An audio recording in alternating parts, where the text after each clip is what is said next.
ಯಾಕಮ್ಮ ಮಲಗಿದ್ದಾರೆ? ಏನಿಲ್ಲ, ಊಟ ಮಾಡಿ ರೆಸ್ಟ್ ಮಾಡ್ತಿದ್ದಾರೆ. ನೀವೇನು ಬೇಗ ಬಂದ್ಬಿಟ್ಟಿದ್ದೀರಾ? ತುಂಬಾ ತಲೆ ನೋವ್ತಾ ಇತ್ತು, ಅದಕ್ಕೆ ಹಾಫ್ ಡೇ ಲೀವ್ ಹಾಕಿ ಬಂದ್ಬಿಟ್ಟೆ. ಹೌದಾ, ಸರಿ. ತುಂಬಾ ಹೊಟ್ಟೆ ಹಸಿತಿದೆ, ಏನಾದರೂ ಮಾಡ್ಕೊಡ್ತೀಯಾ? ಚಿತ್ರಾನ್ನ ಮಾಡ್ಕೊಡ್ಲಾ? ನಿನ್ ದೋಸೆ ತುಂಬಾ ಚೆನ್ನಾಗಿ ಮಾಡ್ತೀಯ, ತುಪ್ಪ ಹಾಕಿ ಕ್ರಿಸ್ಪಿಯಾಗಿ 2 ದೋಸೆ ಮಾಡ್ಕೊಡು. ಇಲ್ಲಪ್ಪ, ದೋಸೆ ಎಲ್ಲ ನಾನು ಮಾಡೋಕ್ಕಾಗಲ್ಲ. ದೋಸೆ ಮಾಡಿದ್ರೆ ನಿಮ್ಮಮ್ಮ ಬೈತಾರೆ. ಏನನ್ನಲ್ಲ ಬಿಡು, ಪ್ಲೀಸ್ ಮಾಡ್ಕೊಡ್ತೀಯಾ? ಸರಿ ಆಯ್ತು.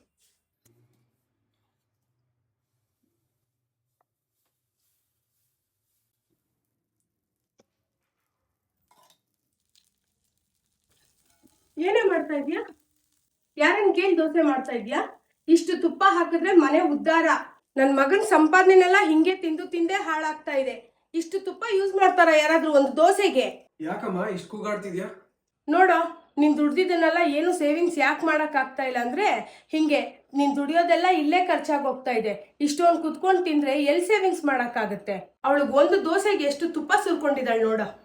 ಅವಳಿಗೋಸ್ಕರ ದೋಸೆ ಮಾಡ್ಕೋತಾ ಇಲ್ಲ ಅಮ್ಮ, ಅದು ನನಗೋಸ್ಕರ ಮಾಡ್ತಿರೋದು.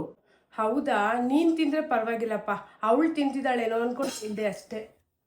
ಏನಮ್ಮ ನೀನು ಹಿಂದೆ ಮುಂದೆ ತಿಳ್ಕೊಳ್ತೀರಾ ಮಾತಾಡ್ತಿದ್ಯಾ? ನಾನ್ ತಿನ್ಬೋದು, ಅವಳು ತಿನ್ಬಾರ್ದಾ? ಅವಳು ಮನೆಗೋಸ್ಕರ ಅಂತಾನೆ ದುಡಿತಾ ಇದ್ದಾಳೆ. ಅವಳು 2 ಸ್ಪೂನ್ ತುಪ್ಪ ಜಾಸ್ತಿ ಹಾಕೊಂಡು ತಿನ್ಬಾರ್ದಾ? ಅವಳು ದುಡಿಯೋ ದುಡ್ಡು ಬೇಕು. ವರ್ಕ್ ಫ್ರಮ್ ಹೋಮ್ ಇದ್ದಾಗ ಅವಳು ಮನೆ ಕೆಲಸನೂ ಮಾಡ್ತಿದ್ದಾಳೆ, ಆಫೀಸ್ ಕೆಲಸನೂ ಮಾಡ್ತಿದ್ದಾಳೆ. ಮಗುನ ಒಂಥರ ನೋಡ್ತೀಯಾ, ಸೊಸೆನ ಒಂಥರ ನೋಡ್ತೀಯಾ? ಇಬ್ಬರನ್ನೂ ಒಂದೇ ಥರ ನೋಡೋದನ್ನ ಕಲಿ. ಬಂದ್ಬಿಟ್ಟ ನನಗೆ ಬುದ್ಧಿ ಹೇಳಕ್ಕೆ.